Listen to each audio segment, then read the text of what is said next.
নমস্কার বন্ধুরা, আজ আমি নিয়ে এসেছি ডিমের একটা ভীষণই টেস্টি ভাপা রেসিপি। এটা গরম গরম ভাতের সঙ্গে খেতে কিন্তু দুর্দান্ত লাগে। রেসিপিটা যদি ভালো লাগে অবশ্যই একটা লাইক করবেন। চলুন তাহলে রেসিপিটা দেখে নেওয়া যাক। এখানে আমি আমার প্রয়োজন মতন 4টে ডিম সেদ্ধ করে নিয়েছি। সেদ্ধ করাটা আর দেখালাম না, ওইটা কম বেশি আমরা সবাই জানি।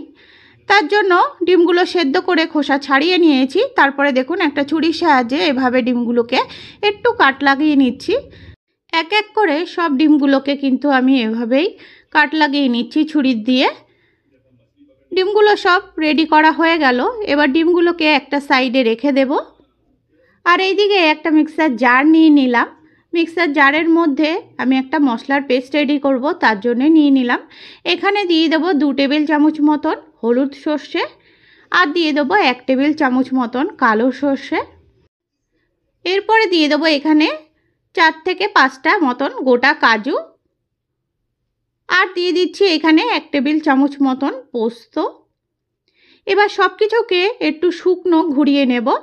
যেহেতু সর্ষে আছে, পোস্ত আছে, তার জন্য একটু শুকনো ঘুরিয়ে নিলে কিন্তু মশলার পেস্টটা দারুণ হবে। দেখুন মশলাটা শুকনো ঘুরিয়ে নিয়েছি। এরপরে এখানে দিয়ে দেব 3টে মতন কাঁচা লঙ্কা। ঝালটা আপনাদের পছন্দ মতন কম বেশি দিয়ে নেবেন। তারপরে মশলাটার মধ্যে সামান্য একটু জল দিয়ে আবার মিক্সিতে ঘুরিয়ে নেব। খুব সুন্দর একটা মিহি পেস্ট রেডি করব। আর এইদিকে দেখুন গ্যাসের ওভেনে একটা কড়াই বসিয়ে দিলাম। কড়াইয়ের মধ্যে দিয়ে দিচ্ছি পরিমাণ মতন সর্ষের তেল। তেলটা কিন্তু এখন হালকা গরম হয়ে গেছে। এরপরে এখানে দিয়ে দেবো 1/2 টিস্পুন মতন নুন। এখানে তেলটার মধ্যে নুনটা দিয়ে এরপরে আমি যে ডিমগুলো খোসা ছাড়িয়ে সুন্দর করে কাট লাগিয়ে রেখেছিলাম সেটা দিয়ে দিলাম। ডিমগুলোকে আমি হালকা ভেজে নেব। দেখুন এভাবে ডিমগুলো দিয়েও কন্টিনিউ নাড়াচাড়া করতে হবে, যাতে বেশি না ভাজা হয়ে যায়। ডিমগুলো দেখুন এইভাবে একটু হালকা কালার চলে আসলেই কিন্তু তুলে নেব। আর এখানে আমি হলুদ ব্যবহার করছি না, শুধু নুনটাই ব্যবহার করলাম। এরপরে গ্যাসের ওভেনটা কিন্তু আমি বন্ধ করে দিয়েছি। বন্ধ করে কিছুক্ষণ ঠান্ডা করে তেলটা, তারপরে দিয়ে দিচ্ছি 1/2 টিস্পুন মতন লাল লঙ্কার গুঁড়ো। একটু নাড়াচাড়া করে দিলাম। এখন কিন্তু গ্যাসের ওভেনটা আরও আগে বন্ধ করে দিয়েছি। জাস্ট একটু তেলটা গরম আছে হালকা, এর মধ্যেই কিন্তু শুকনো লঙ্কাটা আমি দিয়েছি। আর এইদিকে দেখুন যেহেতু ভাপা, তার জন্য টিফিন বক্স লাগবে, তার জন্য একটা টিফিন কৌটো নিয়ে নিলাম। টিফিন কৌটোটার মধ্যে যে মশলার পেস্টটা রেডি করে রেখেছিলাম ওটা দিয়ে দিলাম।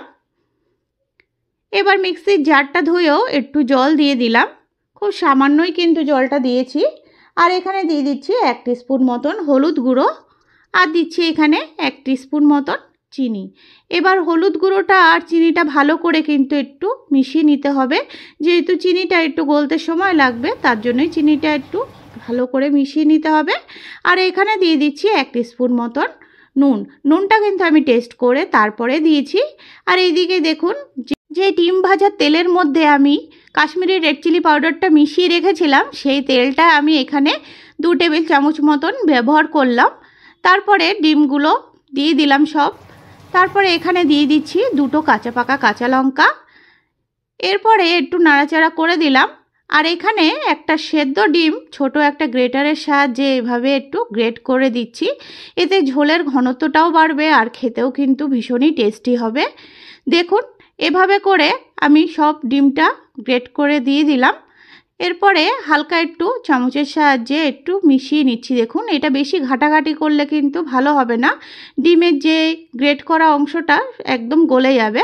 তার জন্য হালকা একটু নাড়াচাড়া করে দিলাম। তারপরে আবার আমি সেই ডিম ভাজার তেলটা একটু দিয়ে দিচ্ছি ওপর থেকে। এখন কিন্তু ভাপে দেওয়ার জন্য ডিমটা পুরোপুরি রেডি হয়ে গেছে, তার জন্য টিফিন বক্সের ঢাকনাটা এভাবে বন্ধ করে দিলাম। আর এইদিকে গ্যাসে কিন্তু আগে থেকেই আমি জলটা গরম বসিয়ে দিয়েছিলাম। জলটা দেখুন সুন্দর গরম হয়ে গেছে। এরপরে টিফিন বক্সটা বসিয়ে দিলাম। আর এমনভাবে জলটা দিতে হবে টিফিন বক্সের হাফ যেন জলের মধ্যে থাকে, এটা একটু বুঝে দিতে হবে। এরপরে সিম করে প্রায় 10 মিনিটের মতন এভাবে ডিমটা ভাপা করেছি। তারপরে 10 মিনিট কিন্তু গ্যাসের ফ্লেমটা বন্ধ করে আরও কিছুক্ষণ আমি ওই গরম জলের মধ্যেই রেখে দিয়েছিলাম। তারপরে দেখুন ডিমটা বের করে নিয়েছি। আর এখনও কিন্তু ডিমটা গরম আছে। আর যেহেতু ভাপা, একটু কাঁচা সর্ষের তেল তো দিতেই হবে। দেখুন কাঁচা সর্ষের তেল প্রায় 2 টেবিল চামচ মতন দিলাম। আমার রেসিপিগুলো যদি দেখে আপনাদের ভালো লেগে থাকে প্লিজ চ্যানেলটিকে সাবস্ক্রাইব করার অনুরোধ রইল।